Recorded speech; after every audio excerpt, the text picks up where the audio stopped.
we'll have Pat Lando tell us a little bit about what the Gold Ribbon Commission has been doing, which is a partnership between Pat Lando's organization Recode, Nutrient Networks, and the Rich Earth Institute to advance regulatory pathways for urine reclamation in the US. So I'll just pass it over to Pat. Thanks so much. Thanks, Julia. Yeah, so I'll just let you guys know sort of where we're at with the Gold Ribbon Commission. Try to catch up a little bit on time here, but essentially the mission statement we started, I guess we started this almost 2 years ago on the summit 2 years ago. A year ago, we sort of started this commission, and in the meantime, what we've done is we've sort of honed in on the problem statement, the goal, and our scope, which at this point is creating a framework template that we can consolidate all our thoughts on regulations and moving forward into a set ANSI approved process of having a real standard for urine reuse. So what that means is a legal framework is what the end goal is. In the meantime, what we're trying to do is create through this process the framework from which that will be built. It doesn't have any sort of legal standing. It doesn't have any document that's attached to it besides just our own, but it'll be a much easier, quicker thing to get done. And so where we're at with that right now is we're actually just piecing together what's existing and what's not existing. And what I have here is in the chat, if I can get to the chat now, while I'm doing this, I have created, we've been working on one single document, Google document that people have been adding to. And what I've done recently is we've taken all those comments, I've put them, I've sort of hit them off in the side column, and I've created a single document that's easier to read and easier for people to comment on. So it's kind of not the last version, but we're working on sort of wrapping up the whole process, making sure that it reads, that it makes sense to everybody, that the information in there is accurate. And from that point, yeah, so I have the document that's in there. Everybody with a link should be able to access that. If you put your comments under, not under edit, but under comments, we can keep track of how people, what their suggestions are on it. And then we can, in the next few iterations, include those, or provide explanation why we may not include those. So really just trying to gather the knowledge that's in the room. This is a great room to gather that from, in order to make progress forward. So the next steps really are to complete this template. We're going to have another meeting, which is coming up in this month, Thursday, November 17th at 3 p.m. Eastern time. It's open to everybody. We'll go through this document again. It would be great for you to take a look at that document, make comments between now and the 17th, so we can keep this conversation going. After that, we're going to be creating a subgroup of people who have designed, installed, tried to design or install one of these systems, so we can kind of get a real world version view and take on this template, how that really works for people who have actually tried to use it or tried to install these things. And so we put out a little doodle poll And that's in the chat as well to sign up for what date that works best for everybody, because we're all on different time zones and different working schedules. And of course, everybody's providing their free time to do this. So really appreciate actually everybody's time in the past year. It's hard to believe that we've been meeting and doing this over the last year.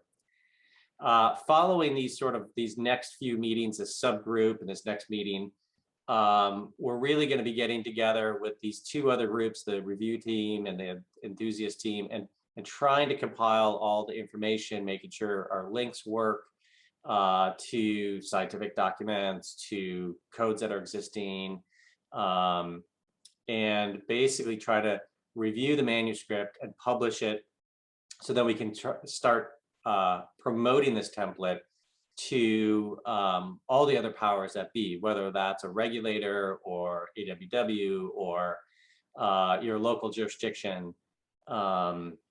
So we have something in place that we all agree on, that we as a community can basically say, look, this has been vetted. This is the process that we see working.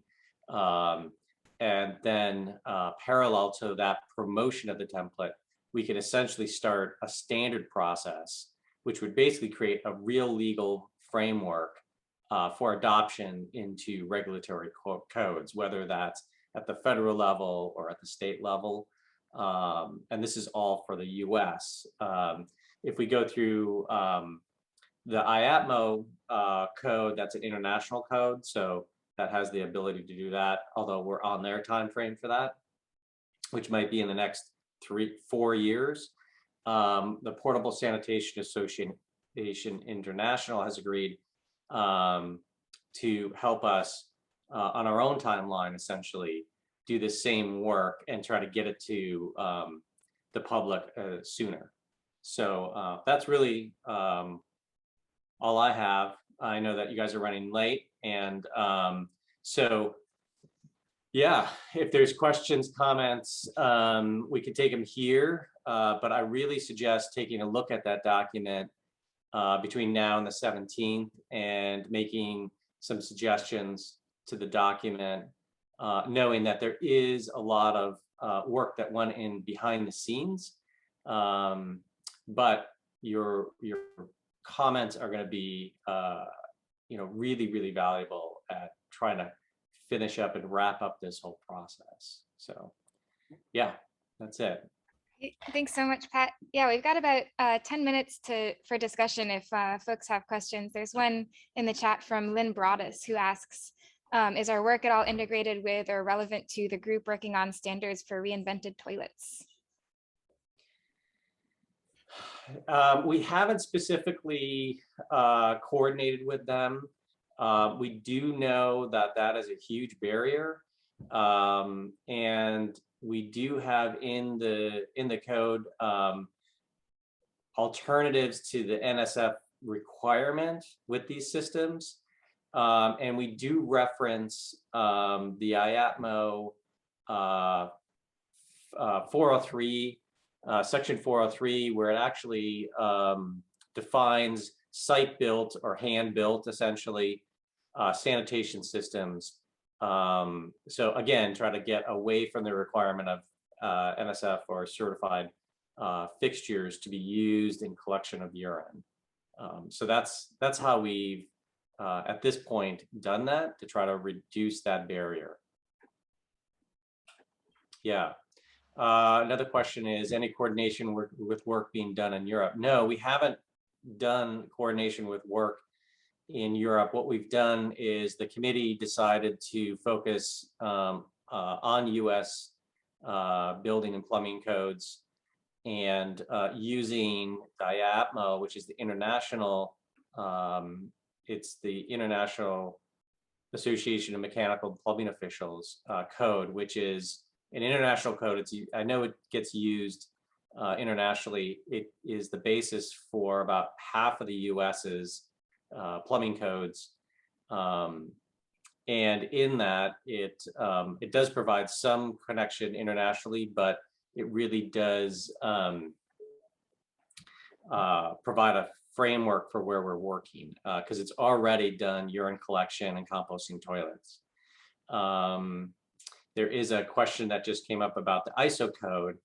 And yes, so in this, what's happening is that the ISO code and the IAPMA code have come together in the 2020 version of the latest update to the plumbing code, and those are all in this auxiliary we stand section. That auxiliary we stand section is now going through the process to be included in the main section of our federal or national building plumbing code, and it will sit on its own if it gets ratified, but it'll be Appendix S, and it'll just deal with all of the non-sewered site-built urine reuse and composting toilet sections.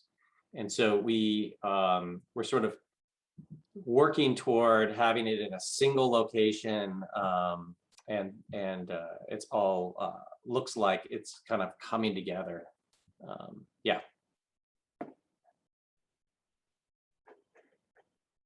And so far, no other questions, but unless I can see. But yeah, the toileting issue is big. And I would love to crack that nut. We have a really difficult time getting in urine diverting or any sort of, the building codes are really restrictive and a huge barrier for innovation.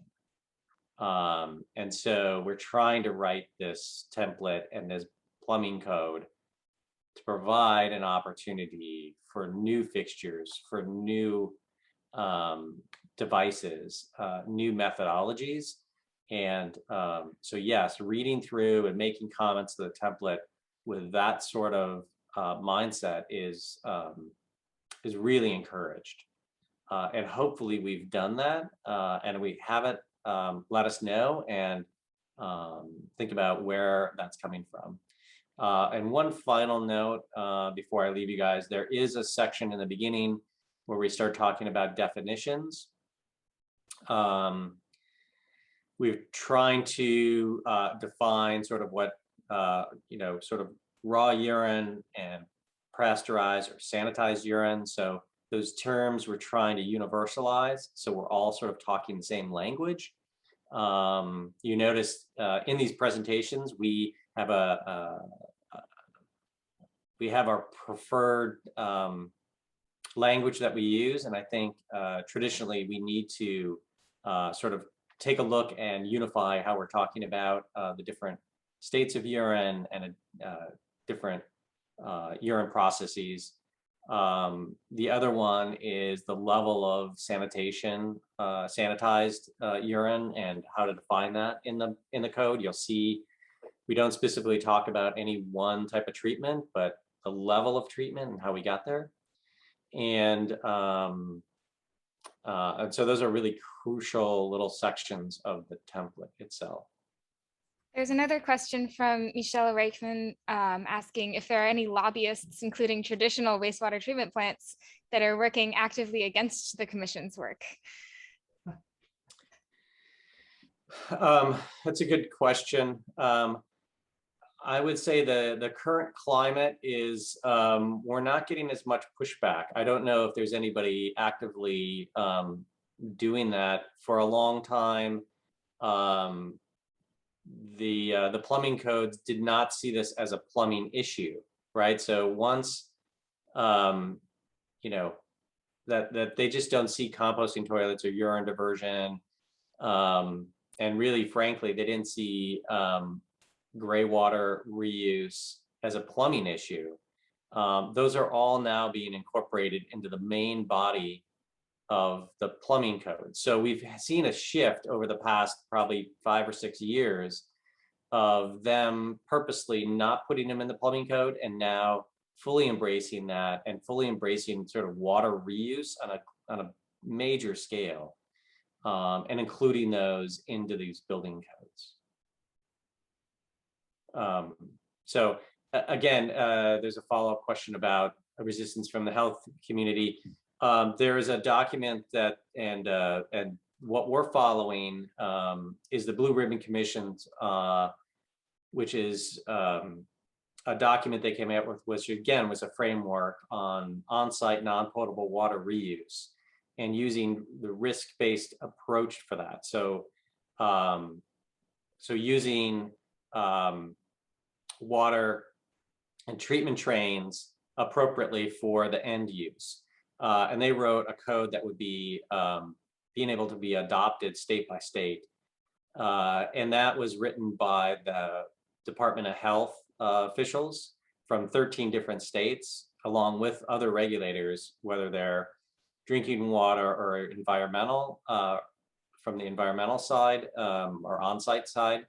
So these were just all regulators that created this document. So there's a big push, at least in 13 different states, mainly the West, and some East Coast, and some, I would say, water limited states, so in the Southwest. So there is a big push right now for water reuse, for conservation, for just all sorts of different reasons. So there's a big change again. That's what I'm sort of saying, is that the winds of change are coming, that we're getting a lot of adoption, a lot of positive support around water and nutrient reuse.